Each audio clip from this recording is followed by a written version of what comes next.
ሀገራት ለምን ወደብን ለማግኘት ጦር መማዛዝ ድረስ ይደርሳሉ ብለው ጠይቀው ያውቃሉ? ወደብ የሌላቸው ሀገሮችስ ለምን የወደብ ስምምነቶችን አጥብቀው ይፈልጋሉ? ሀያላን ሀገራትስ ቁልፍ የባህር መስመሮችን ለመቆጣጠር ለምን ይወዳደራሉ? የትኞቹ ሀገራትስ የወደብ ጥያቄዎቻቸውን ወደ ዓለም አቀፍ ፍርድ ቤት ወስደው በድል አጠናቀቁ? የሚሉትን ነጥቦችና አሁናዊውን የቀይ ባህርን ጉዳይ ልንዳስስ መጥተናል።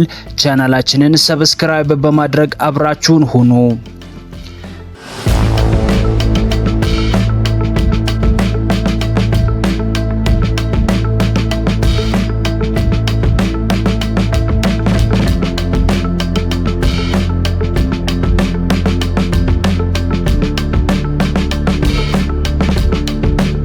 ወደቦች ከንግድ ማዕከሎች በላይ ናቸው። ኢኮኖሚያዊ የህይወት መስመሮች፣ ስትራቴጂካዊ ንብረቶችና ወደ ዓለም የበላይነት መግቢያ በሮችም ናቸው። ከዓለም አቀፍ ንግድ እስከ ወታደራዊ ተጽዕኖ የባህር ወደብ ማግኘት የአንድን ሀገር የወደፊት እጣ ፋንታ ሊያሳምርም ሊሰብርም ይችላል። ወደብ ለሌላቸው ሀገራት ወደብ ማግኘት ማለት ርካሽ ንግድ፣ ጠንካራ ኢኮኖሚና ከዓለም ገበያ ጋር ቀጥተኛ ትስስር በቀላሉ ማግኘት ማለት ነው። ወደብ ከሌለ ደግሞ ወደብ ካላቸው ከጎረቤት ሀገሮች ጋር ውድ በሆኑ ስምምነቶች ላይ ለመስራት መስማማት ይኖርባቸዋል። እንደ ቻይና፣ አሜሪካና አውሮፓ ላሉት ደግሞ ቁልፍ ወደቦችን መቆጣጠር ማለት የንግድ መስመሮችን፣ ወታደራዊ ኃይልንና የኃይል አቅርቦትን ማረጋገጥ ማለት ነው። እነዚህ ቦታዎች የመላው ኢኮኖሚ እጣ ፈንታን ይወስናሉ። የባህር ወደብ ከሌሉ ኢንዱስትሪዎች ይወድቃሉ፣ የምግብና የኃይል አቅርቦቶች ለአደጋ የተጋለጡ ይሆናሉ። እናም ሀገራት የውድድር ብቃታቸውን የሚያጣሉ። የወደብ ጉዳዮች የድንበር አለመግባባቶች ጉዳይ ብቻም አይደሉም።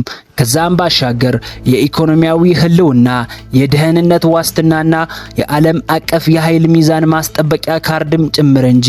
አገሮች በወደብ ተጠቃሚነትና በባህር ድንበሮች ሲጋጩ ወደ ጦርነት ከመሄድ ይልቅ በቅድሚያ በዓለም አቀፍ ህጎች መሰረት አድርገው ይህንን ጥቅማቸውን ለማስከበር ይሞክራሉ።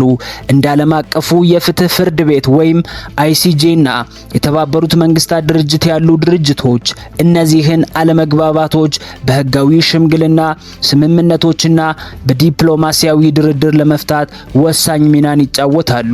የተባበሩት መንግስታት ዋና የፍትህ አካል የሆነው አይሲጄ ከብዙ ወደብ ጋር በተያያዙ አለመግባባቶችን ሲፈታ ኑሯል። በባህር ላይ ግጭት ፍትህ የሚፈልጉ ሀገራት ጉዳዮቻቸውን ያቀርባሉ።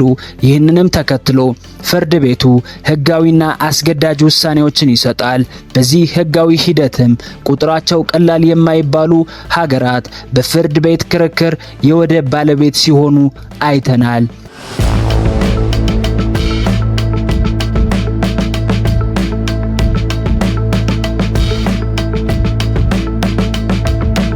ለአብነትም በፍርድ ቤት ክርክር የወደብ ባለቤት የሆኑትን ሀገራት ስንመለከት እንደ አውሮፓውያን አቆጣጠር በ2014 ፔሩ በዓለም አቀፍ የፍትህ ፍርድ ቤት ወይም አይሲጂ ላይ በቺሊ ላይ ትልቅ ክስ ከፍታ ነበር። ቀደም ሲል በቺሊ ግዛት ስር የነበረው ትልቁ የባህር ዞን ላይ ባለቤትነትንም በክርክር አግኝታለች። ይህ ውሳኔ የፔሩ የአሳ ማጥመጃ ቦታዎችን በከፍተኛ ሁኔታ በማስፋፋት በፓሲፊክ ውቅያኖስ ላይ ያለውን ተጽዕኖ በማጠናከር ኢኮኖሚውንና የባህር ምግቦችን ኢንዱስትሪውን ከፍ አድርጎታል።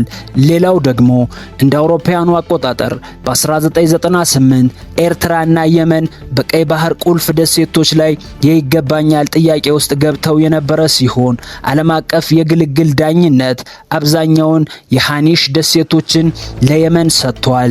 ነገር ግን ኤርትራም ወሳኝ የባህር መስመሮችን ማግኘት ችላለች። በዚህም የአሳ ማጥመድና የንግድ ኢንዱስትሪዎቿን ተጠቃሚ አድርጋለች።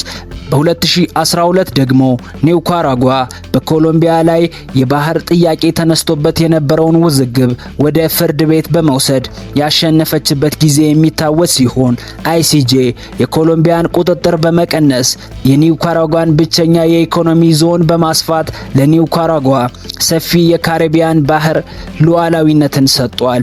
ይህ ውሳኔም ኒካራጓ ያልተነካ የባህር ሀብትና እምቅ የነዳጅ ክምችት እንድታገኝም አስችሏታል። ሌላው ቁልፍ ውሳኔ የተሰጠበት ክርክር ደግሞ በ2017 በጋና እና በኮት ዲቫር በነበረው ክርክር ላይ ነበረ። ዓለም አቀፉ የባህር ሕግ ፍርድ ቤት ጋና በሀብት የበለጸገ የባህር ዳርቻ ላይ የይገባኛል ጥያቄዋን አጽንቶላታል። ይህም ቀጣይነት ያለው ተርፋማ የባህር ዳርቻ የኃይል መስኮችንና የባህር ላይ ነዳጅን እንዲሁም የጋዝ መብቶችን እንድታገኝ ማስችሏታል። ሌላው ተጠቃሽ የፍርድ ቤት ክርክር ደግሞ እንደ አውሮፓውያን አቆጣጠር በ2021 በሶማሊያ በህንድ ውቅያኖስ ላይ የነበረው ክርክር ሲሆን አይሲጄ የሶማሊያን የመብት ባለቤትነት መሆን ተገቢነት በማሳየት የባህር ድንበሩን በማስተካከልና የስትራቴጂክ ውሃ ተጠቃሚ እንድትሆን ወስኖላታል። ይሁን እንጂ ኬንያ ለአዲሱ ድንበር እውቅና ለመስጠት ፈቃደኛ ባለመሆኗ ውሳኔውን ውድቅ በማድረግ ቀጣይነት ያለው ዲፕሎማሲያዊ ውጥረትም እንዲፈጠር አድርጓል። በተመሳሳይ ደግሞ እንደ አውሮፓውያን አቆጣጠር በ2017 ስሎቬኒያ ከክሮሺያ ጋር በተፈጠረ አለመግባባት በቀጥታ ወደ ዓለም አቀፍ ውሃዎች ለመግባት ሽንጧን ገትራ ተሟግታለች። ቋሚ የግልግል ፍርድ ቤቱም ስሎቬኒያን በመደገፍ አንታርክቲካ ባህርን አቋርጣ መሄጃ ቦታም ሰጧት ነበር። ሆኖም ክሮሺያ ፍርዱን ውድቅ በማድረግ ስሎቬኒያ ሕጋዊ ድል ብታገኝም ወደ ቀጣይ ውጥረቶች እንዲያመራ ያደረገችበት የሚታወስ ነው።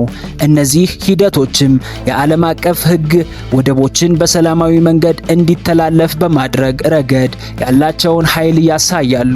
አንዳንድ ሀገራት በሕጋዊ ውሳኔዎች ወደቦችን እና የባህር መስመሮችን በተሳካ ሁኔታም ማግኘት ችለዋል።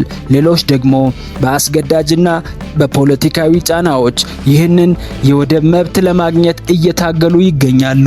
ይህ ትግልም ወሳኝ አጀንዳ ሆኖ መቀጠሉ የማይቀር ነው።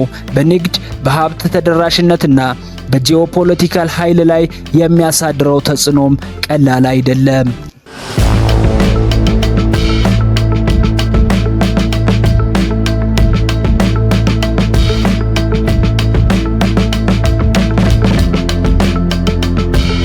ይህንን ካልን ዘንዳ ጉዳዩን ወደ ሰሞንኛው አንገብጋቢ ጉዳይ ወደ ኢትዮጵያ ነባራዊ ሁኔታ ስንመልሰው የአሰብ ወደብ ጉዳይ በአፍሪካ ቀንድ ብዙ አከራካሪ ከሆኑ ጂኦፖለቲካዊ ጉዳዮች አንዱ ሆኖ ቀጥሏል።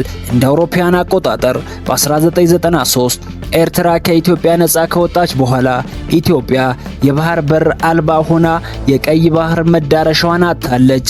ይህም በተለይ ኢትዮጵያ በአንድ ወቅት ለንግድ የምትመካበት ወሳኝ ወደብ በሆነው በአሰብ ላይ ኢኮኖሚያዊና ፖለቲካዊ መብቷን ያሳጣ መሆኑን ተከትሎ ውጥረትን አስከትሎ ቀጥሏል።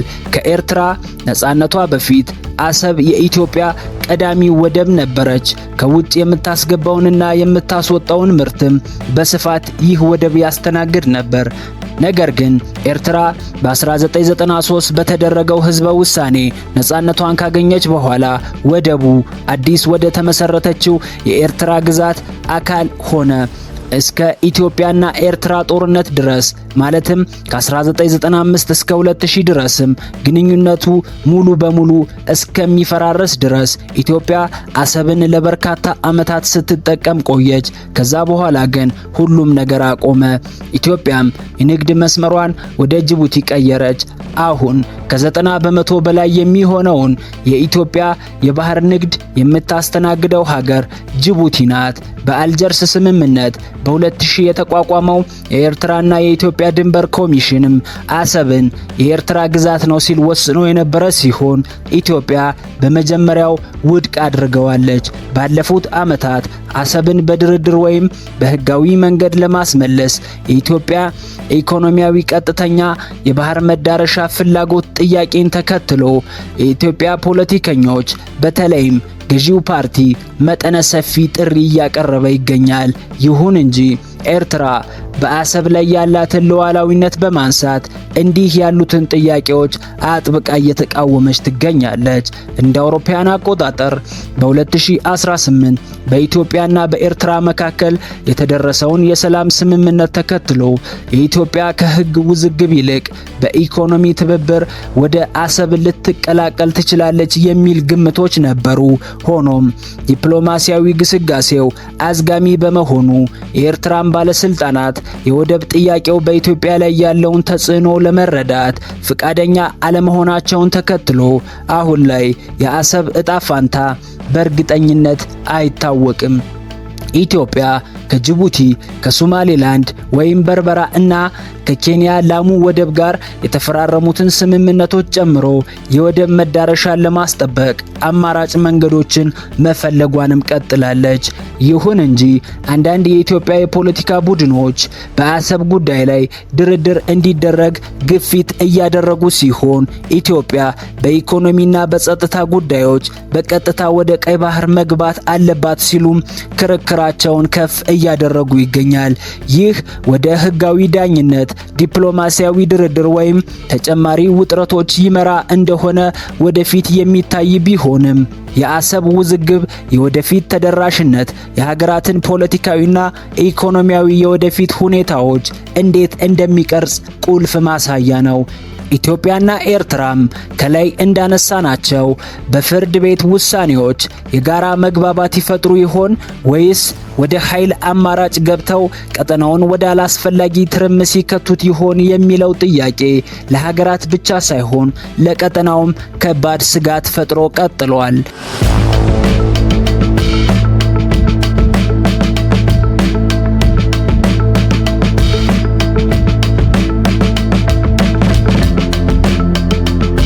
ቻናላችንን ሰብስክራይብ በማድረግ አብራችሁን ሁኑ እያልን ለዛሬ አበቃን።